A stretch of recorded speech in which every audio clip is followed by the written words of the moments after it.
E agora eu vou apresentar o meu convidado, Lucas Buda. Muito obrigada por Tamo estar junto, aqui. Jéssica. Já chegou todo marrento, tá? Zoando aqui os paulistas. Carioca, É né? carioca, vou esperar o quê, Mas é uma né? rivalidade saudável.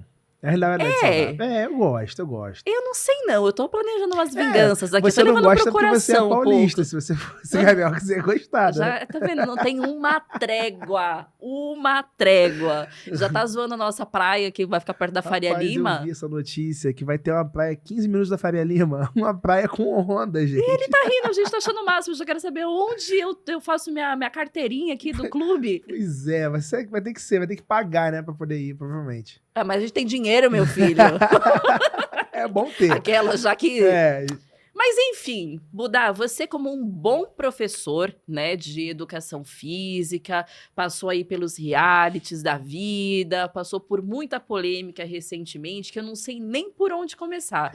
Foi para quebrar o climinha aqui. fique à vontade, a gente vai falar sobre tudo, vamos conversar sobre vida atual, vida passada, experiência de reality, enfim, antes também, vida pregressa, enfim, é tudo Mas isso. vamos começar diferente, então, que eu imagino que todo mundo fala com você sobre o Big Brother, sobre vida amorosa e tal.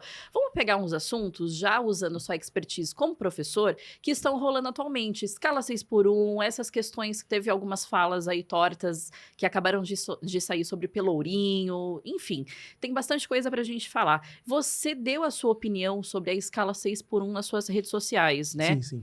O que você acha da questão toda? Então, escala 6x1, né? Eu senti a necessidade de falar sobre escala 6x1 porque eu vi muita gente, Jéssica, influenciadores, tanto a favor quanto contra, viu? Falando sem saber o que estava dizendo. Sabe aquela pessoa que fala e não fala coisa nenhuma? Pra pegar o hype do assunto, né? Isso. E aí eu me senti no dever, assim, de como professor, de trazer um pouco de informação pro meu público, assim. Eu tenho um compromisso de sempre estar abordando esses assuntos com a galera que me segue. E aí eu decidi tentar explicar um pouquinho para as pessoas mais simples possível o que era esse debate da escala 6x1. Aquela forma didática do professor. Exatamente. E sendo bem objetivo, gente, ó, a escala 6x1 é uma escala onde você trabalha 6 dias consecutivos e folga 1. A legislação, na verdade, não tem lei que define isso, mas isso é a prática comum do mercado de trabalho. Preferencialmente, essas folgas devem ser aos domingos.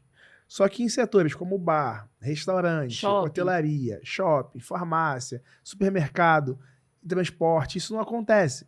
Essa folga ela acontece em dias de semana. E aí você tem um filho, você tem uma filha, né, que estuda de segunda a sexta. E aí você está trabalhando no final de semana, você não pode ficar com seu filho. Então você fica cada vez menos tempo com as pessoas que você gosta.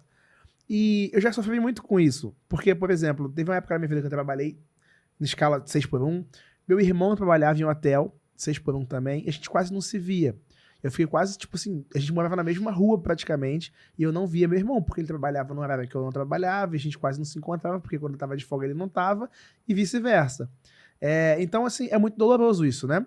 Aí as pessoas falam assim, mas você vai ter um impacto na economia e tudo mais. Mas beleza.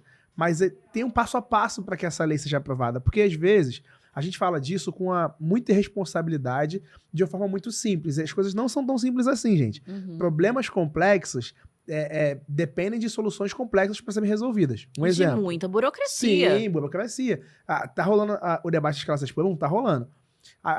Vamos acabar com a escala, tudo bem. Só que precisam ser construídas medidas para diminuir o impacto disso. Compensatórias. Exatamente, para compensar o empresário que vai ser, teoricamente, ali lesado nessa situação. E esse é o papel que os deputados vão fazer após a abertura das comissões. O que aconteceu até então? Estava se recolhendo só assinaturas para poder abrir a discussão. Então, o debate não era ainda se você é a favor ou contra, mas é se você quer discutir sobre isso, se você quer conversar sobre isso. E foi isso que eu falei na minha gente. Falei, gente, o momento agora é só se as pessoas querem discutir. Aí já recolhemos as assinaturas, mais de 200, o projeto foi protocolado e agora vai se abrir as comissões. A primeira comissão é a CCJ, né, que é a Comissão de Constituição e Justiça. O que essa comissão faz? Ela basicamente só vai dizer assim, não, isso aqui não fere nenhum princípio, nenhuma cláusula pétrea, que é basicamente regras que não podem ser negociadas. Direito de vir, direito ao voto, esse tipo de direito que a gente tem são direitos inegociáveis. Nenhuma lei pode se sobrepor a esses direitos.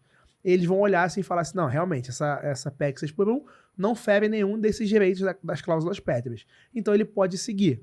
Aí abre-se uma comissão especial, que essa comissão vai debater os riscos, vai debater as possibilidades, se é viável, se não é viável, as medidas compensatórias e tudo isso. Mesmo porque o povo tá falando da escala 6x1, eles nem imaginam que a proposta feita foi de 3x4 na semana. Se eles pegam essa parte, aí que gera pano pra manga mesmo. É muito pano pra manga. Mas é a proposta, não é o que vai ser negociado no final, o que vai ser batido o martelo. Sim, sim. E o que me chama a atenção, até o que a gente estava falando aqui no off, que muitas pessoas querem ter um posicionamento sobre algo importante, só que de uma forma rasa, e acaba espalhando uma desinformação. Sim. Uma coisa que está totalmente confunde. E aí você vê pessoas que não entendem absolutamente nada do assunto, falando com propriedade para milhões de pessoas. Isso me causa um medo das redes sociais hoje em dia. Sim. Você é uma pessoa que costuma se posicionar sobre esses assuntos aleatórios que aparecem? Olha, eu acho que rede social, todo mundo que vive de rede social entende que é time. É tempo. Então, às vezes, você precisa se posicionar sobre determinado assunto naquele momento em que a coisa está mais efervescente. Porém, Mas por que você precisa? Então, mas é que tá. Você precisa caso você tenha conhecimento para isso.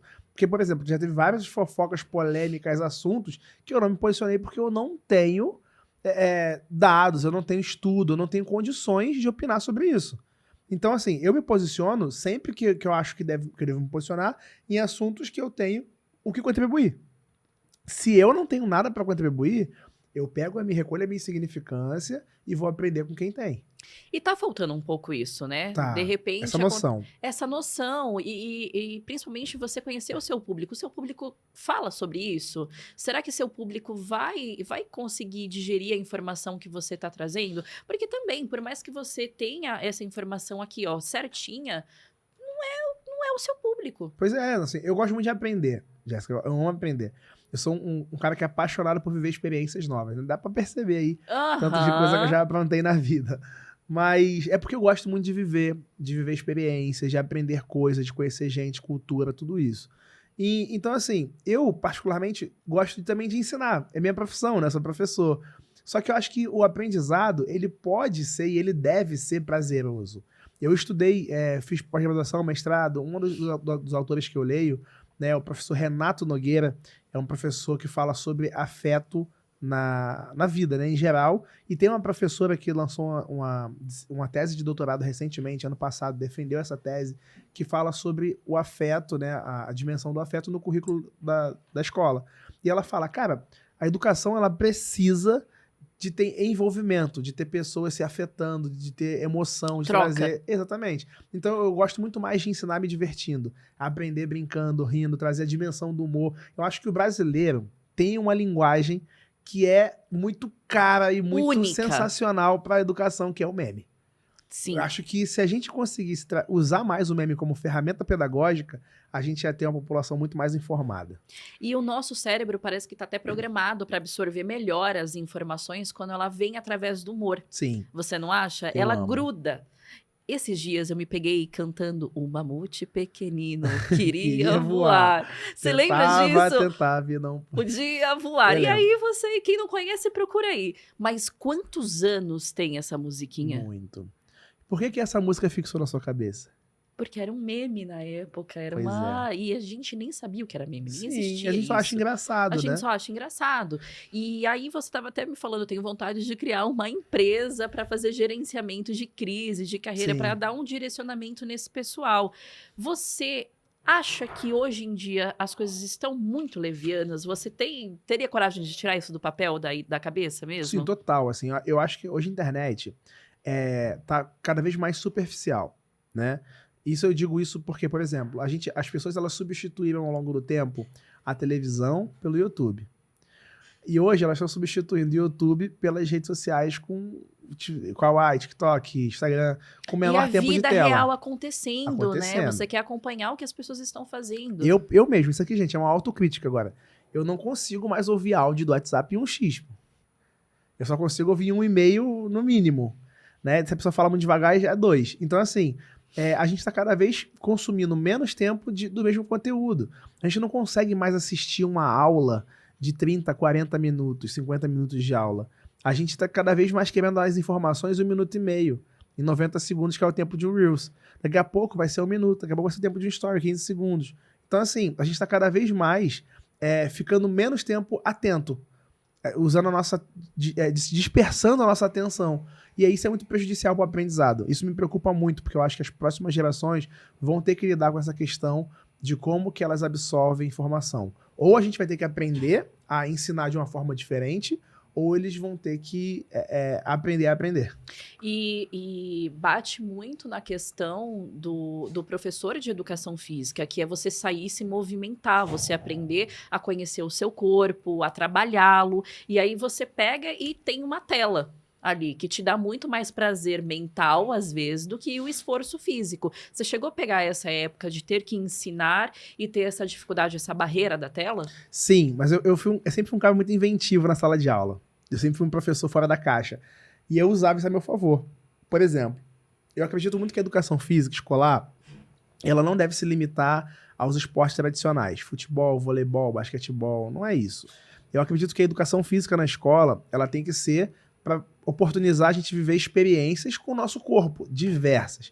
E aí, eu tinha nas minhas aulas, aula de boi-bumbá, aula de capoeira, aula de maculelê, aula de jongo, aula de dança, aula de funk, passinho, samba, aula de peteca lá do Pecrã, que é um jogo indígena. E tudo é educação física. Tudo é educação física. O Uka-Uka, que é uma luta indígena. Futebol, que as crianças gostam, tudo mais. Então, tinha de tudo um pouco, assim, sabe?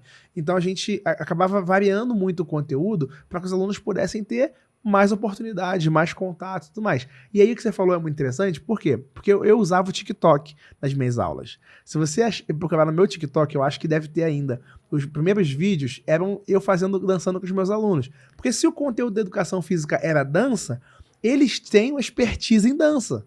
Então, por que não trazer esses alunos com expertise em dança para passar o conteúdo ali na sala de aula? Criar conexão, falar Sim. a linguagem deles, que é super importante também. Acho que é uma coisa que está faltando na sala de aula hoje em dia, né? Muito. A gente tem que, assim, o professor tem que descer do pedestal às vezes também e entender que o aluno tem o que ensinar.